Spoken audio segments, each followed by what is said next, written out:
Agradecemos y rezamos por las intenciones de la familia Pampliega Turcot, que apoya la transmisión de esta Santa Eucaristía.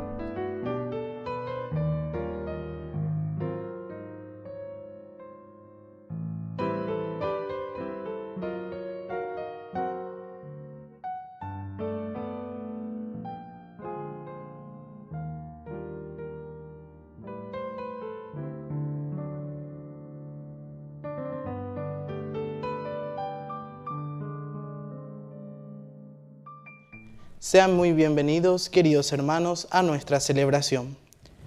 Los que menos tienen, es decir, los pobres, los oprimidos, los solos, los enfermos, saben que el único que los sostiene es el Señor. Él nos escucha y no nos deja. Frente al abandono de los hombres, nosotros tenemos que ser esa escucha y ayuda que necesitan. Iniciamos nuestra celebración cantando.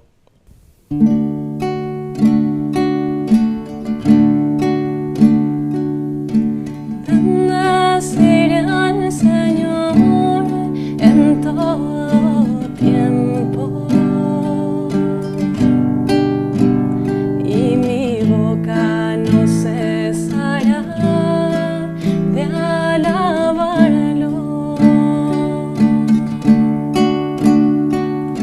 Mi alma se enorgullece en el Señor,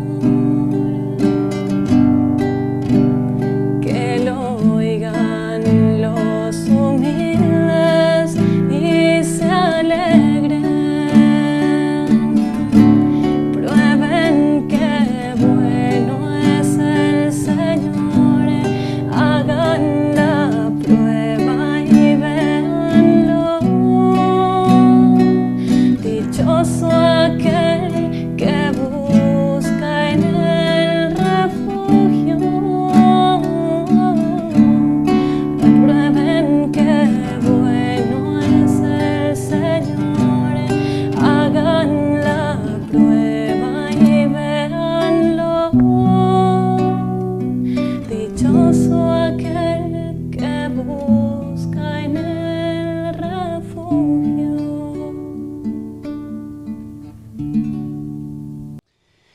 En el nombre del Padre, y del Hijo, y del Espíritu Santo. Amén. Que la gracia de nuestro Señor Jesucristo, el amor del Padre y la comunión del Espíritu Santo estén con todos ustedes. Y con tu espíritu. Queridos hermanos, iniciamos nuestra Eucaristía hoy en este domingo. Estamos ya en el 30º domingo del tiempo ordinario. Al iniciar nuestra misa, nos reconocemos pecadores ante el Señor.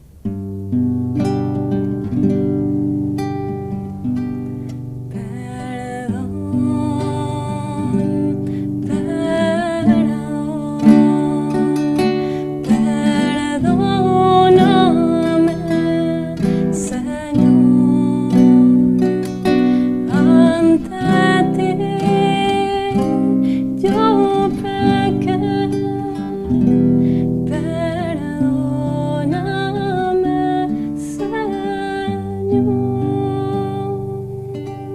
Y Dios, que es un Papá bueno, tenga misericordia de nosotros, perdone todos nuestros pecados y nos lleve a la vida eterna. Amén.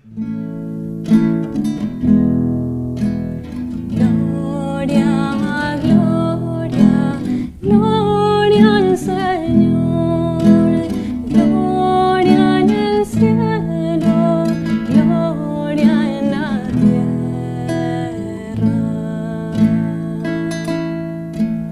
Te alabamos, Señor, te bendecimos.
solo Santo y Señor,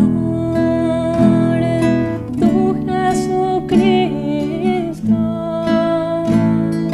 con el Espíritu Santo, en la gloria de Dios. Gloria, gloria, gloria al Señor.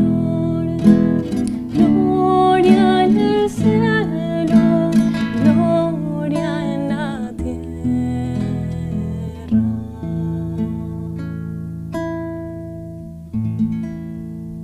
Oración.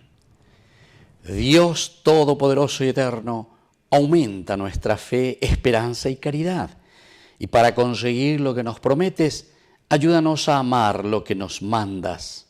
Por nuestro Señor Jesucristo, tu Hijo, que vive y reina contigo en la unidad del Espíritu Santo y es Dios, por los siglos de los siglos. Amén.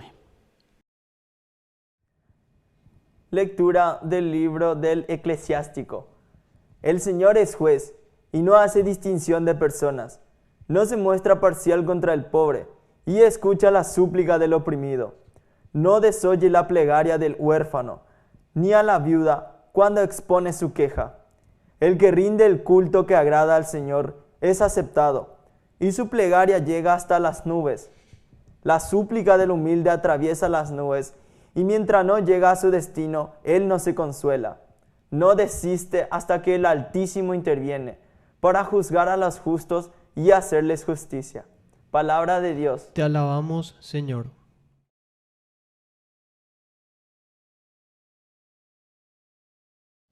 El pobre invocó al Señor y Él lo escuchó. El pobre invocó al Señor y Él lo escuchó. Bendeciré al Señor en todo tiempo. Su alabanza estará siempre en mis labios. Mi alma se gloría en el Señor. Que lo oigan los humildes y se alegren. El pobre invocó al Señor y Él lo escuchó. El Señor rechaza a los que hacen el mal para borrar su recuerdo de la tierra. Cuando los justos claman, el Señor los escucha y los libra de todas sus angustias. El pobre invocó al Señor y Él lo escuchó. El Señor está cerca del que sufre y salva a los que están abatidos. El Señor rescata a sus servidores y a los que se refugian en Él no serán castigados. El pobre invocó al Señor y Él lo escuchó.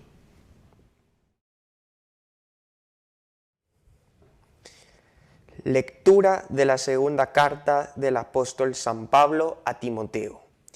Querido hijo, ya estoy a punto de ser derramado como una libación y el momento de mi partida se aproxima. He peleado hasta el fin el buen combate, concluí mi carrera, conservé la fe y ya está preparada para mí la corona de justicia, que el Señor, como justo juez, me dará en ese día. Y no solamente a mí, sino a todos los que hayan aguardado con amor su manifestación. Cuando hice mi primera defensa, nadie más me acompañó, sino que todos me abandonaron. Ojalá que no les sea tenido en cuenta. Pero el Señor estuvo a mi lado, dándome fuerzas para que el mensaje fuera proclamado por mí intermedio y llegara a los oídos de todos los paganos. Así fui librado de la boca del león. El Señor me librará de todo mal y me preservará hasta que entre en su reino celestial. A Él sea la gloria por los siglos de los siglos. Amén. Palabra de Dios. Te alabamos, Señor. Aleluya, aleluya. Aleluya, aleluya. Aleluya, aleluya. Aleluya, aleluya. Que el Señor Jesús esté con ustedes. Y con tu espíritu. Evangelio de nuestro Señor Jesucristo, según San Lucas. Gloria a ti, Señor. Refiriéndose a algunos que se tenían por justos y despreciaban a los demás, Jesús dijo esta parábola. 2 hombres subieron al templo para orar. Uno era fariseo y el otro era publicano.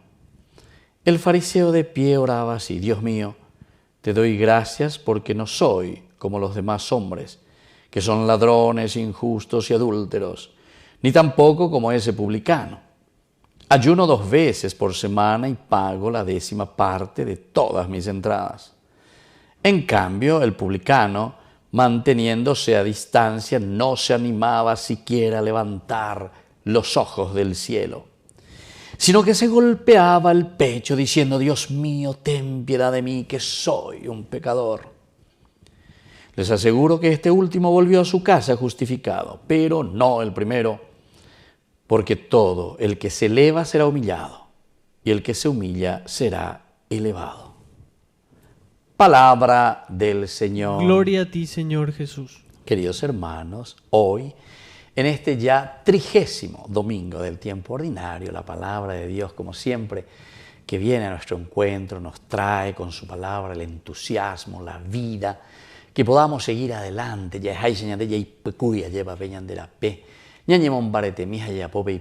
Bueno, hoy el Señor sobre todo nos invita, nos anima para que entendamos nosotros cuál tiene que ser nuestra actitud ante la vida, ante el prójimo, ante los demás, ante la comunidad.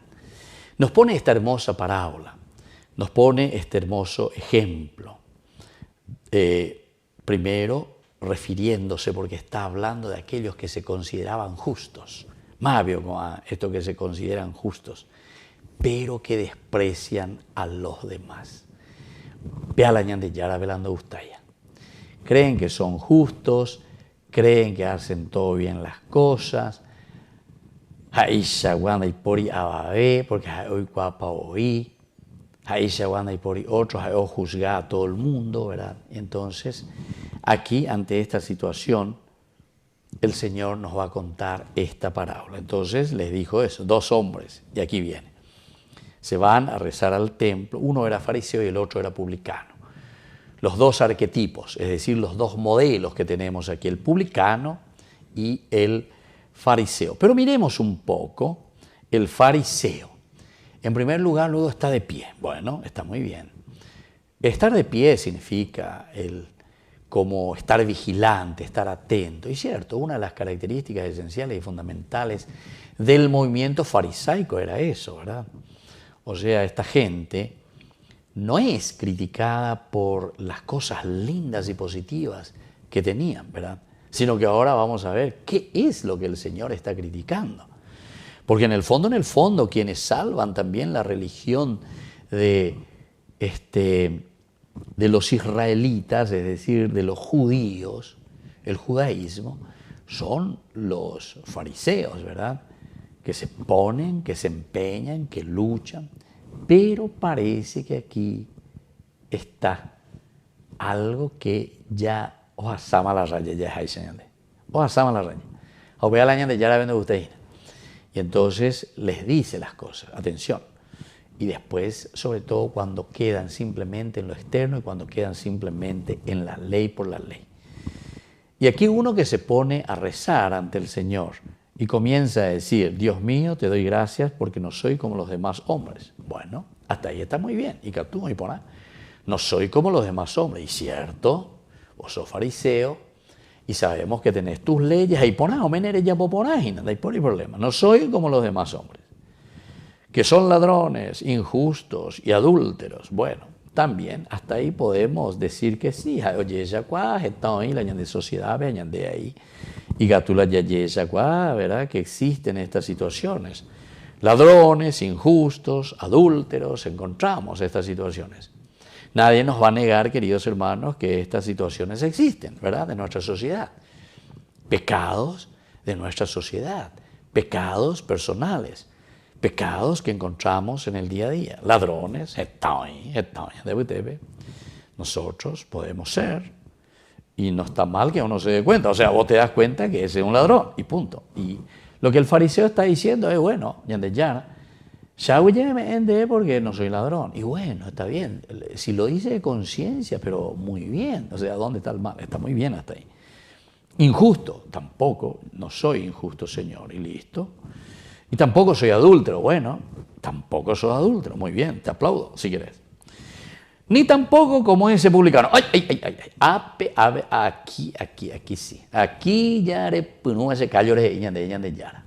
No podés decir eso. No podés decir esto. Entonces ya al otro le está juzgando. Entonces, ¿dónde está el pecado del fariseo aquí? Que ella se está ubicando en el lugar de Dios.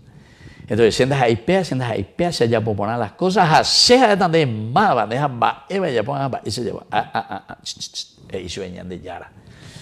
Entonces, tampoco soy como ese publicano. Ese ya, tú llamas, furo feo ahí la brasilero. Ayuno 2 veces por semana, pago la 10ª parte de todas mis entradas. Bueno, está muy bien también. Según la ley, en Japón, y ponerla en Japón, no es amigo mía. En cambio, ahora viene el publicano. Primero se mantenía a distancia, ni se animaba siquiera a levantar los ojos del cielo. Es decir, aquí está, queridos hermanos, el orgullo, aquí está el querer ponernos por encima de los demás, aquí está el querer compararnos con los otros. Entonces, como querer ponerse por encima de todos los otros. Y entonces le encontramos a este publicano que está allá a la distancia, no se animaba ni siquiera a levantar los ojos del cielo. Quiere decir que está pensando, que está mirando, que está procurando entender su propia vida, que está procurando entender su propio caminar. Entonces, oye esa cuá. El otro por ahí, entre comillas, oye esa cuá, porque decía, yo no soy como los demás, que no soy ladrón, no soy injusto y no soy adúltero, y está muy bien. Sin embargo, tampoco quiere levantar los ojos porque él sabe que él es pecador. Él también reconoce su propia realidad.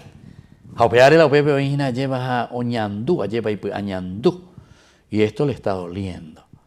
Dios mío, ten piedad de mí, que soy un pecador. Y termina el Evangelio diciendo, les aseguro que este último, es decir, el publicano, volvió a su casa justificado, pero no el primero. No el primero. Y la enseñanza que nos deja hoy el evangelista es Iñandego, porque todo el que se eleva será humillado. Todo el que se eleva será humillado. Y el que se humilla será elevado. El que se humilla será elevado. Es decir, el Señor nos pone aquí en este camino. El Señor nos ayuda, ¿verdad?, para que nosotros podamos levantarnos. Y esto es lo que tenemos que entender, queridos hermanos. Yajeka, Yajeshamba, Eva Peñan de Yaro, Yerureñan de Jamba, Isha Bañan de Yaguatana, ¿verdad? Pero no con esa soberbia de que nosotros nos creemos los dioses, que nosotros nos creemos que tenemos que juzgar a todo el mundo, ¿verdad? Porque tal vez hicimos una cosita buena, o porque nosotros pensamos que estamos, ¿verdad?, haciendo lo mejor. Está muy bien y tenemos que luchar y tenemos que empeñarnos. Pero, queridos hermanos, eso no nos da ningún derecho para estar juzgando, para estar ladeando, porque también, hasta de cierta manera, es como que le quiere ladear a ese que está en una situación difícil. Ahora ya sabio, él tenía entonces un corazón, porque él sale justificado, dice este publicano, porque él se da cuenta. Nosotros sabemos que para ser sanados, ser curados, ser justificados por Dios, lo primero que tenemos que hacer, queridos hermanos, es aceptar y reconocer nuestras limitaciones y nuestros pecados. Que así sea. Que así sea.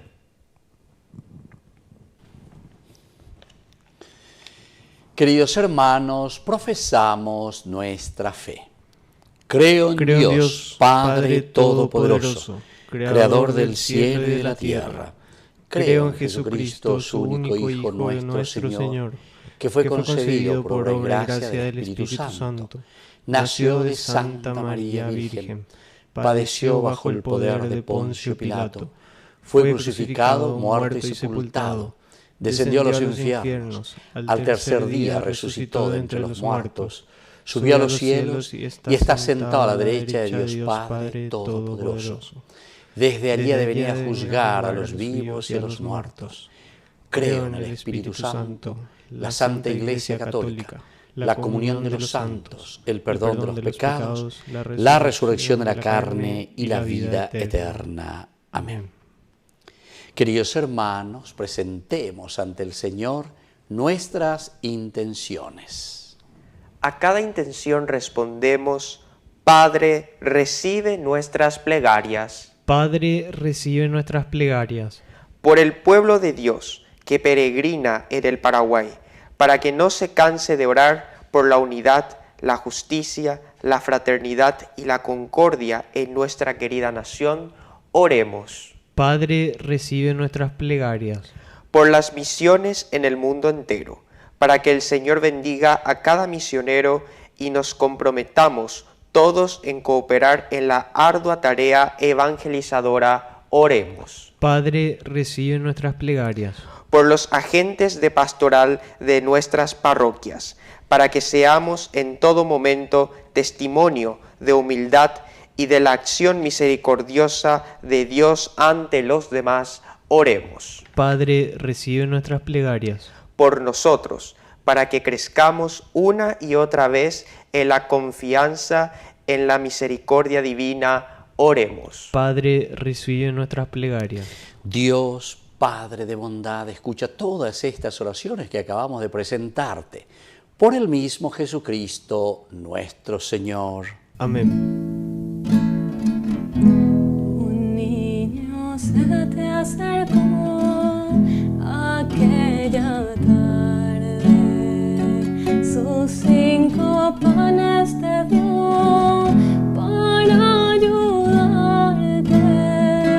Los dos hicieron que ya no hubiera hambre. Los dos hicieron que ya no hubiera hambre. La tierra, el aire y el sol son tus regalos, y 1000 estrellas de luz sembró tu mano. El hombre pone su amor y su trabajo.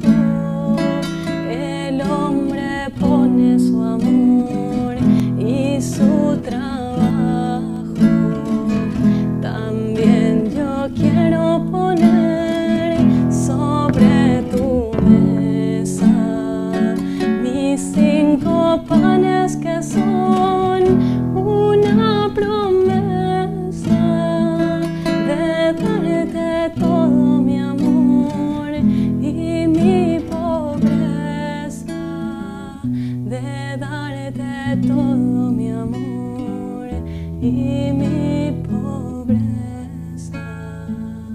Un niño se te acercó aquella tarde. Bendito sea el Señor, Dios del universo, por este pan, fruto de la tierra y del trabajo del hombre que recibimos de tu generosidad y ahora te presentamos. Él será para nosotros pan de vida. Bendito sea por siempre el Señor.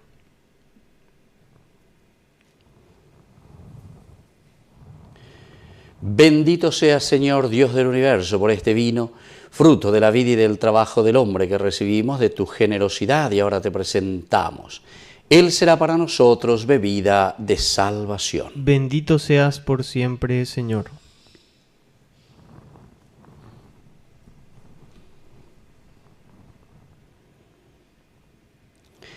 En el momento de ofrecer el sacrificio de toda la Iglesia, recemos a Dios Padre Todopoderoso. El Señor reciba de tus manos este sacrificio para alabanza y gloria de su nombre, para nuestro bien y el de toda su santa Iglesia.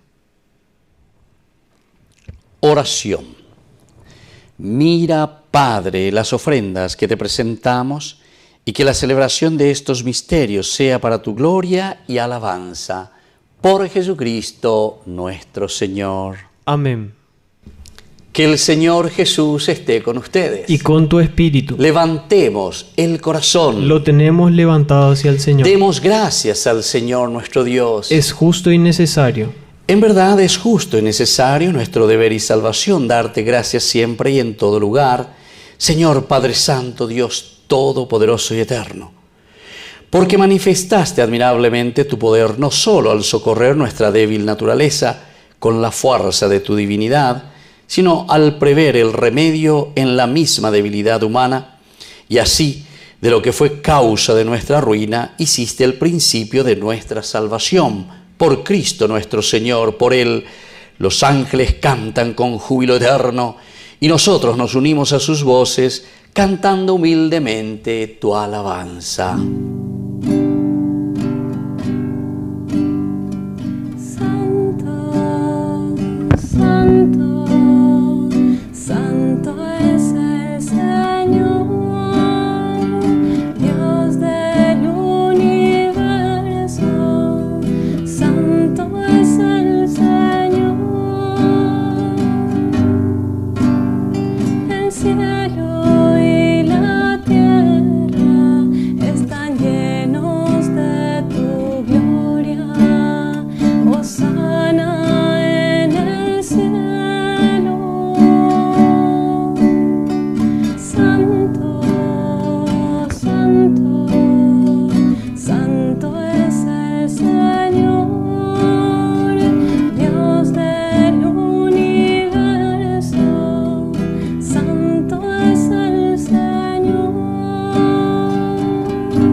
Santo eres en verdad, Padre, y con razón te alaban todas tus criaturas, ya que por Jesucristo tu Hijo, Señor nuestro, con la fuerza del Espíritu Santo das vida y santificas todo, y congregas a tu pueblo sin cesar para que ofrezca en tu honor un sacrificio sin mancha desde donde sale el sol hasta el ocaso.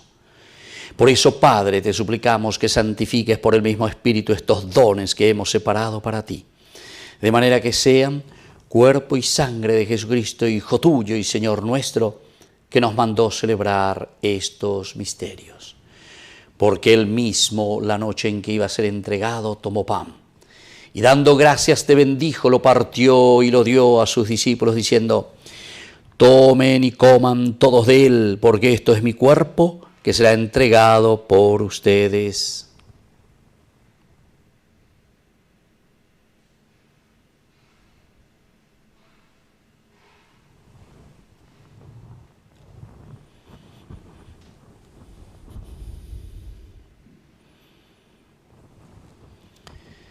Del mismo modo, acabada la cena, tomó el cáliz, dando gracias te bendijo y lo pasó a sus discípulos, diciendo: tomen y beban todos de él, porque este es el cáliz de mi sangre, sangre de la alianza nueva y eterna, que sea derramada por ustedes y por muchos para el perdón de los pecados.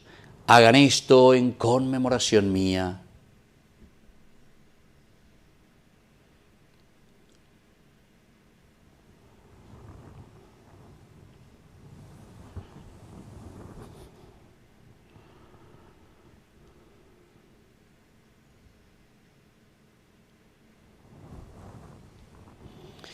Queridos hermanos, este es el sacramento de nuestra fe. Anunciamos tu muerte, proclamamos tu resurrección. Ven, Señor Jesús.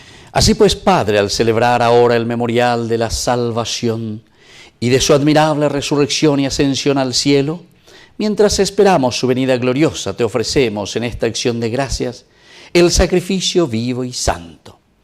Dirige tu mirada sobre la ofrenda de tu iglesia y reconoce en ella la víctima por cuya inmolación quisiste devolvernos tu amistad, para que fortalecidos con el cuerpo y la sangre de tu Hijo y llenos del Espíritu Santo, formemos en Cristo un solo cuerpo y un solo espíritu. Que Él nos transforme en ofrenda permanente para que gocemos de tu heredad, junto con tus elegidos, con María, la Virgen, Madre de Dios, los apóstoles, los mártires y todos los santos por cuya intercesión confiamos obtener siempre tu ayuda. Te pedimos, Padre, que esta víctima de reconciliación traiga la paz y la salvación al mundo entero. Confirma en la fe y en la caridad a tu iglesia peregrina en la tierra, a tu servidor el Papa, a nuestro obispo, al orden episcopal, a los sacerdotes y a todo el pueblo redimido por ti. Atiende los deseos y súplicas de esta familia que has congregado en tu presencia. Reúne en torno a ti, Padre misericordioso, a todos tus hijos dispersos por el mundo, a nuestros hermanos difuntos y a cuantos murieron en tu amistad, recíbelos en tu reino, donde esperamos gozar todos juntos de la plenitud eterna de tu gloria. Por Cristo, Señor nuestro, por quien concedes al mundo todos los bienes. Por Cristo, con Él y en Él, a ti Dios Padre omnipotente, en la unidad del Espíritu Santo, todo honor y toda gloria por los siglos de los siglos. Amén. Y ahora, queridos hermanos, con mucha fe y con mucha confianza, decimos la oración que Él nos enseñó. Padre nuestro, que estás en el cielo, santificado sea tu nombre. Venga a nosotros tu reino. Hágase tu voluntad en la tierra como en el cielo. Danos hoy nuestro pan de cada día. Perdona nuestras ofensas, como también nosotros perdonamos a los que nos ofenden. Y no nos dejes caer en la tentación y líbranos del mal. Líbranos, Señor, de todos los males. Concédenos la paz en nuestros días, para que, ayudados siempre por tu gran amor y misericordia, vivamos libres, protegidos contra toda perturbación, mientras esperamos la gloriosa venida de nuestro Salvador Jesucristo. Tuyo es el reino, tuyo es el poder y la gloria por siempre, Señor. Señor Jesucristo, que dijiste a tus apóstoles y hoy nos dices a nosotros: mi paz les dejo, mi paz les doy. No tengas en cuenta nuestros pecados, sino la fe de tu iglesia. Y conforme a tu evangelio, concédele la paz y la unidad. Tú que vives y reinas por los siglos de los siglos. Amén.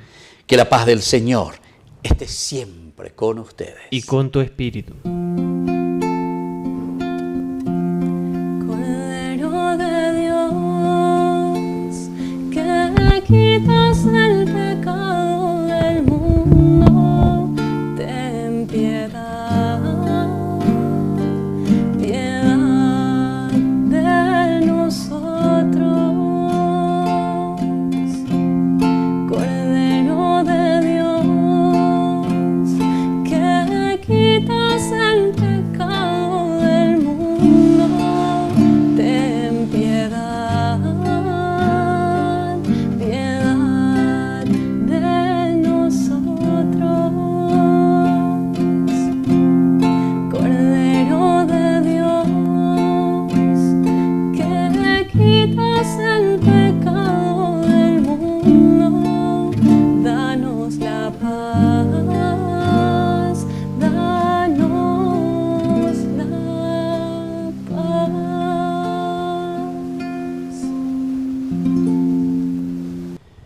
Queridos hermanos, este es el Cordero de Dios que quita el pecado del mundo.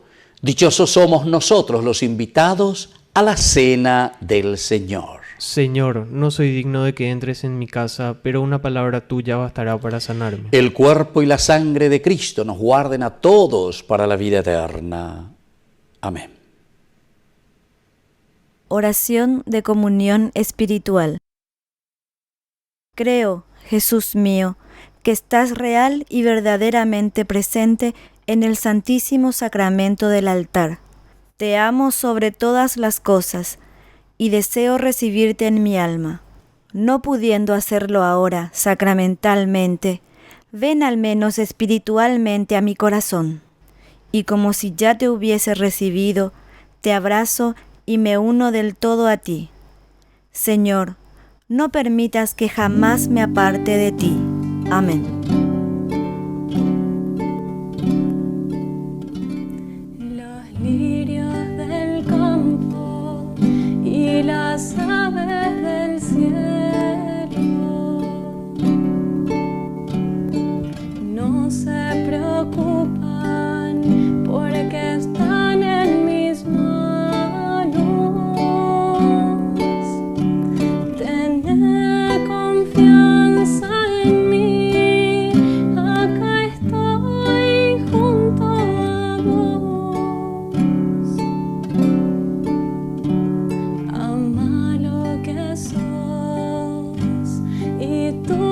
circunstancias. Estoy con vos, con tu cruz en mi espalda. Todo terminará bien. Yo hago nuevas todas las cosas. Yo vengo a traerte vida en abundancia, en abundancia. Yo soy el camino, la verdad, la vida en abundancia, en abundancia.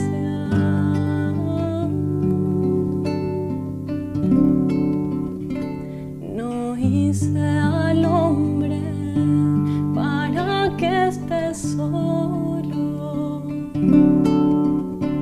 Caminen juntos como hermanos. Sopórtense mutuamente, ámense unos a otros. La felicidad de la vida eterna empieza conmigo en la tierra. Sentíte vivo, la fiesta del reino comienza acá. Yo vengo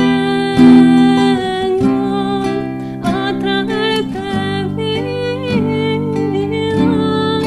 en abundancia, en abundancia. Yo soy el camino, la verdad, la vida en abundancia, en abundancia.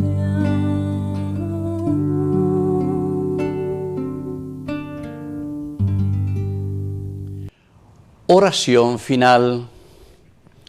Señor y Dios nuestro, te pedimos que lleves a su plenitud en nosotros lo que significan estos sacramentos para que poseamos plenamente lo que ahora celebramos en esta liturgia. Por Jesucristo nuestro Señor. Amén. Que el Señor Jesús esté con ustedes. Y con tu espíritu. Y que la bendición de Dios omnipotente, el Padre, el Hijo y el Espíritu Santo descienda sobre cada uno de ustedes y permanezca para siempre. Amén. Nos dirigimos a nuestra Madrecita, que es siempre auxiliadora de todo cristiano. Dios te salve María, llena eres de gracia. El Señor es contigo, bendita tú eres entre todas las mujeres, y bendito es el fruto de tu vientre Jesús. Santa María, Madre de Dios, ruega por nosotros pecadores, ahora y en la hora de nuestra muerte. Amén. Queridos hermanos, hemos celebrado esta Eucaristía, podemos continuar en la paz del Señor. Demos gracias a Dios. Y que tengan un hermoso día, que Dios les bendiga a todos. Quiero caminar contigo, María, pues tú eres mi madre, eres mi guía. Tú eres para mí el más grande ejemplo de santidad, de humildad.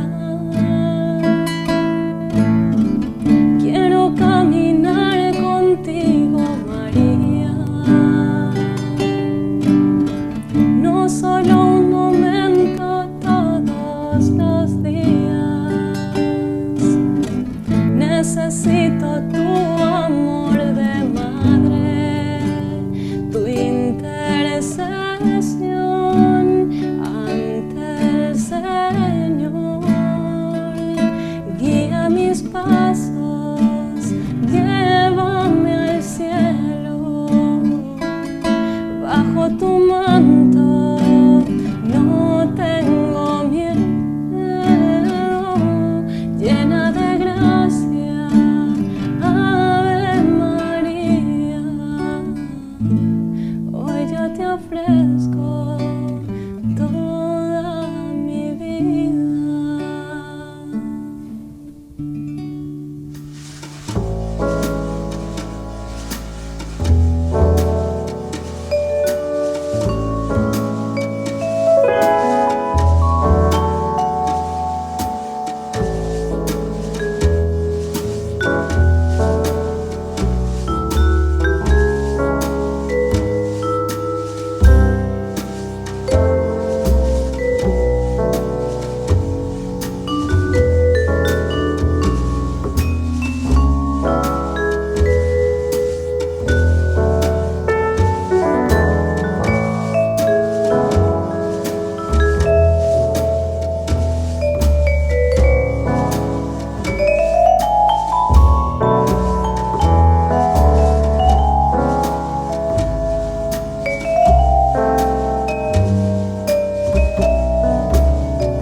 El libro de Eclesiastés es parte de la literatura de sabiduría de la Biblia. Inicia con esta línea: palabras del Kohelet, hijo de David, rey en Jerusalén. En hebreo, la palabra Kohelet significa alguien que ha reunido a un grupo de personas, y en este caso es para aprender, así que frecuentemente se traduce como maestro en español. Y el maestro dice ser un hijo o descendiente del rey David, así que hay diferentes puntos de vista de quién podría ser este personaje. Muchos piensan que se refiere al rey Salomón, otros que quizá uno de los reyes posteriores en el linaje de David, y otros más piensan que es un maestro posterior de Israel, quien ha adoptado una identidad similar a Salomón como herramienta de enseñanza. Sea cual sea la perspectiva correcta, la clave es reconocer que el maestro es un personaje dentro del libro y es diferente al autor del libro, quien permanece anónimo. Así que escuchamos la voz del maestro a lo largo de casi todo el libro, pero es en realidad otra voz, la del autor, la que nos introduce el maestro en la primera oración. Y al final, concluye el libro resumiendo y evaluando todo lo que el maestro acaba de decir. Así que el autor es alguien que quiere que escuchemos todo lo que el maestro tiene que decir y luego nos ayuda a procesarlo y a llegar a nuestras propias conclusiones. Entonces, ¿qué es lo que el maestro tiene para decir? Bueno, el autor resume el mensaje básico del maestro tanto al principio como justo al final. Y este mensaje es Hevel, Hevel. Todo es completamente Hevel. La mayoría de las Biblias en español traducen esta palabra, Hevel, como vanidad, pero esa palabra no captura completamente el corazón de la idea. En hebreo, Hevel literalmente significa vapor o humo, y el maestro utiliza esta palabra 38 veces en el libro como una metáfora para describir cómo la vida, primero que nada, es temporal o pasajera, como un soplo de humo. Pero en segundo lugar también, cómo la vida es un enigma o paradoja. Como el humo, esta parece sólida, pero cuando intentas aferrarte a ella no hay nada ahí. Así que hay mucha belleza y bondad en el mundo, pero justo cuando estás disfrutándola, la tragedia golpea y parece que todo se esfuma. Bueno, todos tenemos un fuerte sentido de la justicia, pero todo el tiempo le suceden cosas malas a la gente buena. Así que, constantemente, la vida es impredecible, inestable, o en las palabras del maestro, como correr tras el viento. Hevel. Eso es un poco deprimente. ¿Por qué está diciendo todo esto? La meta básica del autor es señalar todas las formas en que tratamos de encontrar significado y propósito en nuestras vidas separados de Dios, así que le permite al maestro que las desarme todas. De manera que el autor piensa que pasamos la mayoría de nuestro tiempo invirtiendo energía y emociones en cosas que al final no tienen significado o importancia duradera. Y él permite que el maestro nos dé una dura lección de la realidad.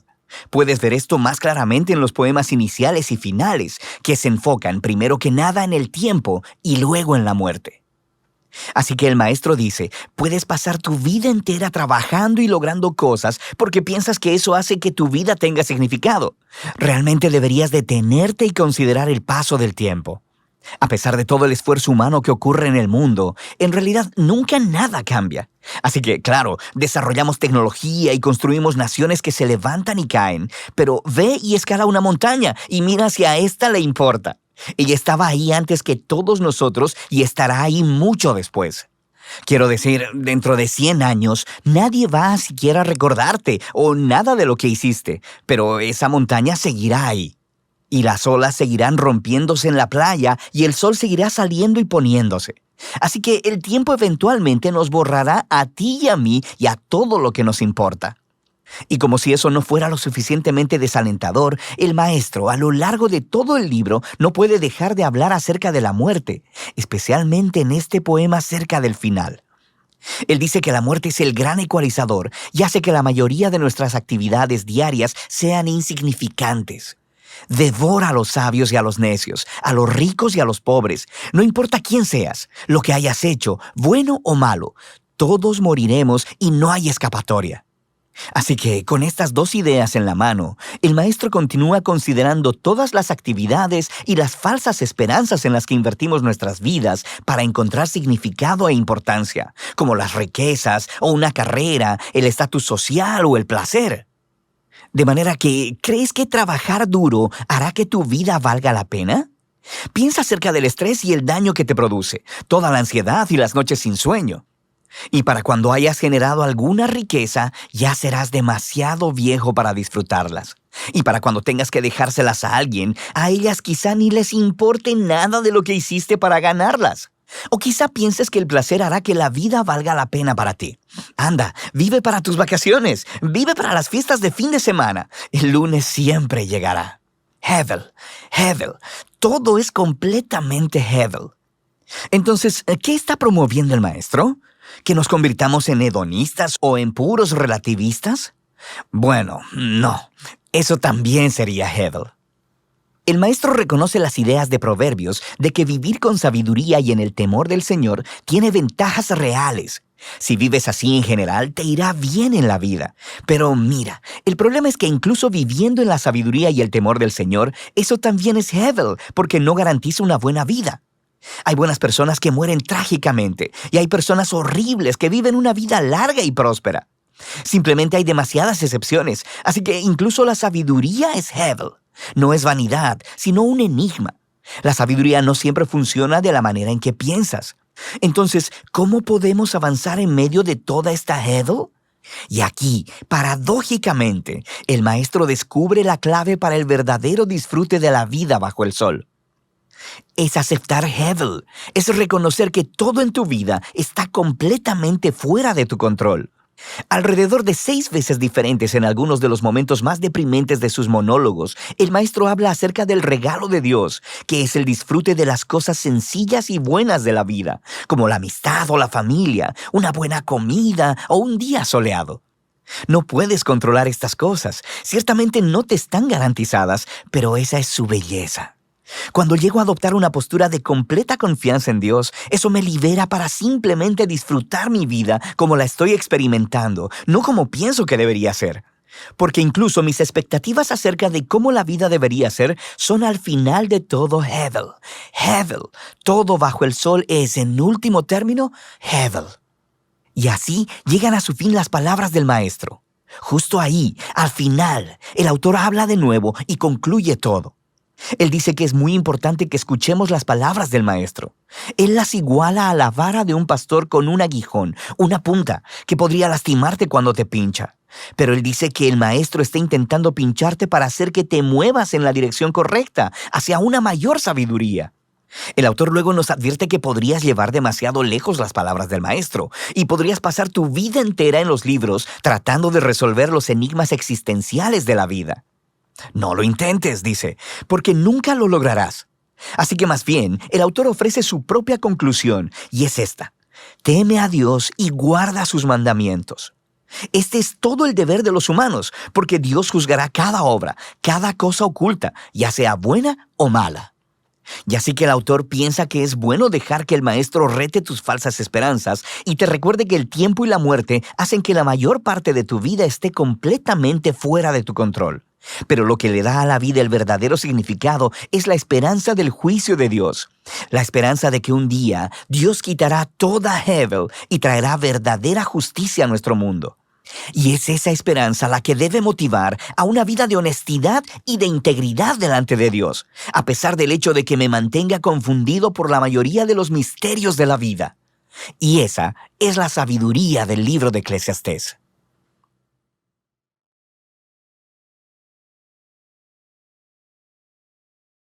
La segunda carta de Pablo a Timoteo. Esta es la última y la más personal carta de Pablo. La escribió desde otro de sus tiempos en la prisión, dirigida a su querido colaborador y discípulo, el joven Timoteo. No sabemos exactamente qué tanto tiempo pasó desde que él había escrito Primera de Timoteo, pero podemos ver que la situación de Pablo había cambiado y para mal. Él está encarcelado en Roma, lo que podría referirse al tiempo de su arresto domiciliario que se menciona en Hechos 28. O podría ser que ya había sido liberado de esa prisión inicial. Tuvo otra larga temporada de ministerio para luego ser arrestado de nuevo en Troas. De cualquier modo, Pablo dice que está en medio de su juicio y que las cosas no van bien. Está bastante seguro de que no va a sobrevivir a esto. Así que a partir de esta situación muy oscura, Pablo acude a Timoteo, quien parece todavía estar trabajando en Éfeso. Pablo le pidió a Timoteo que viniera y estuviera con él en la prisión, para que pudiera delegarle la misión de plantación de iglesias que él había iniciado. El diseño de la carta es bastante sencillo. Tiene dos grandes secciones en las que Pablo reta a Timoteo. Primero, a aceptar su llamado como líder, y luego, antes de que vaya donde está Pablo, enfrentar a los maestros corruptos que todavía están causando problemas en Éfeso. Después de esto, Pablo concluye la carta. Pablo inicia agradeciendo a Dios por Timoteo y su familia, específicamente por su abuela Loida y su madre Eunice. Ellas sumergieron al joven Timoteo en el contenido de las Escrituras del Antiguo Testamento y le inculcaron una profunda fe en Jesús, el Mesías. Así que, por esa fe tan firme, Pablo ofrece su primer reto a Timoteo. Le llama a rechazar cualquier tentación de avergonzarse por las buenas nuevas sobre Jesús o por Pablo, quien está sufriendo en prisión por anunciar esas buenas nuevas.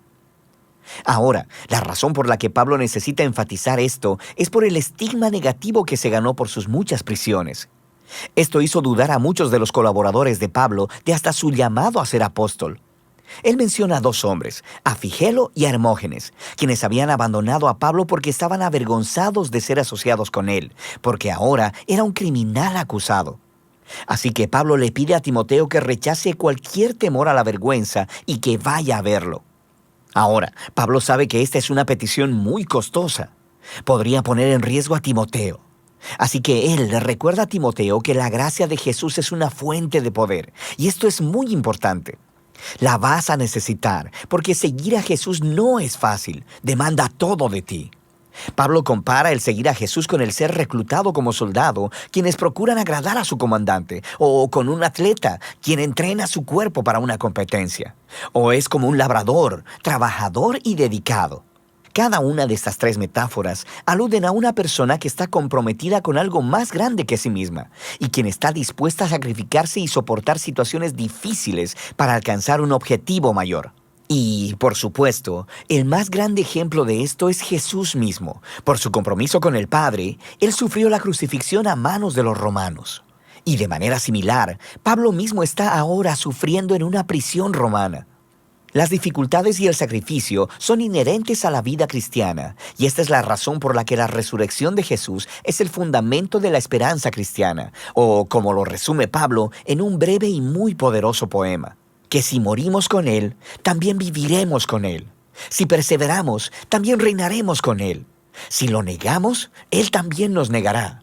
Si somos infieles, Él permanece fiel, pues no puede negarse Él mismo. El amor de Dios por nuestro mundo ha abierto una nueva esperanza a través de la muerte y la resurrección de Jesús. Y así, para aquellos que asumen el riesgo de confiar en y de seguir a Jesús, Dios promete reivindicación y vida. Para aquellos que lo rechazan, Dios honrará esa decisión y les hará lo mismo. Pero la infidelidad de la gente jamás hará que Dios abandone su fidelidad. Así que Pablo llama a Timoteo a la fidelidad, sabiendo que ésta podría salirle costosa. Pablo continúa la segunda mitad de la carta, llamando a Timoteo a confrontar a los maestros corruptos en Éfeso, antes de que vaya a Roma. Su enseñanza se está esparciendo en la iglesia de los Efesios como un cáncer. Ellos han convencido y corrompido a cierto número de mujeres influyentes en la iglesia. Estas son probablemente las mujeres adineradas con las que Pablo tuvo que lidiar en su primera carta a Timoteo. Él aquí no ofrece muchos detalles respecto de la mala teología de los maestros. Timoteo ya sabe acerca de esto, pero Pablo sí nos da una pista. Dice que ellos enseñan que la resurrección de los creyentes ya tuvo lugar. Ahora, no sabemos si los falsos maestros están siguiendo un rechazo filosófico griego a toda la idea de la resurrección corporal y creen que solo se trata de la experiencia espiritual. O podría ser que simplemente habían distorsionado la enseñanza de Pablo sobre la vida de resurrección que empieza en el tiempo presente a través del poder del Espíritu. De cualquier modo, el problema es que ellos habían abandonado la robusta esperanza futura de la resurrección y la nueva creación, y en su lugar habían abrazado un cristianismo privado, hiperespiritualizado, desconectado de la vida diaria. Así que Pablo llama a Timoteo a desarrollar líderes fieles que enseñen las verdaderas buenas nuevas acerca de Jesús. Ellos deben evitar los pleitos sin sentido, resultado del debate con los falsos maestros. En contraste, Timoteo y su equipo de liderazgo deben mantener lo principal como principal. Deben enfocarse en la historia central del mensaje de las Escrituras, que, en el tiempo de Pablo, significaba principalmente el Antiguo Testamento. Estas Escrituras, dice Pablo, son capaces de darte la sabiduría que conduce a la salvación a través de la fe en Jesús, el Mesías. Él está diciendo que el punto de las Escrituras es contarte una historia unificada que lleva a Jesús y que tiene una oferta de sabiduría para todo el mundo. Luego Pablo habla sobre la naturaleza y el propósito de las Escrituras. Él dice que toda Escritura es inspirada por Dios, literalmente vivificada por Dios. Esta es una referencia al rol del Espíritu guiando a los autores bíblicos para que escribieran lo que Dios quería que su pueblo escuchara. Dios habla a su pueblo en las Escrituras por una razón muy práctica. Él dice que son útiles para enseñar, diciéndome cosas que no conocía antes. Son útiles para reprenderme, poniendo delante de mi rostro las cosas que digo que creo, pero no vivo conforme a ellas. Son útiles para corregirme, exponiendo mis maneras desordenadas de pensar y de comportarme. Y son útiles para instruirme en justicia, mostrándome una nueva manera de verdaderamente ser un humano. Y todo ello para que el pueblo de Dios esté preparado para hacer el bien. Pablo cierra esta carta recordándole a Timoteo que probablemente no va a salir vivo de prisión, así que le pide que venga lo antes posible antes del invierno. No quiere congelarse en su celda, así que va a necesitar su abrigo grueso, el cual tuvo que dejar atrás. También le pidió a Timoteo que trajera los documentos personales que dejó en Troas, probablemente cuando fue arrestado. También menciona a Alejandro, quien es un hombre particularmente peligroso, a quien Timoteo debe evitar. Probablemente él es responsable del más reciente arresto de Pablo. Pablo concluye al mencionar cómo casi todos lo han abandonado en la prisión, y su única fuente de consuelo ahora es la presencia personal de Jesús, quien está con él y lo liberará, incluso si muere. Y así termina la carta. La carta de segunda de Timoteo se levanta como un recordatorio de que la vida tan influyente y la misión de Pablo fueron marcadas por retos continuos, sufrimientos y luchas. Seguir a Jesús implica riesgo y sacrificio. Significa invitar la atención y la incomodidad a tu vida. Y estas cosas no son una señal de la ausencia de Jesús. Más bien, como Pablo descubrió, al igual que descubrieron generaciones de cristianos después de él, es precisamente en esos momentos difíciles y oscuros que el amor y la fidelidad de Jesús pueden ser mucho más tangibles y reales. Y de eso se trata Segunda de Timoteo, la última carta de Pablo.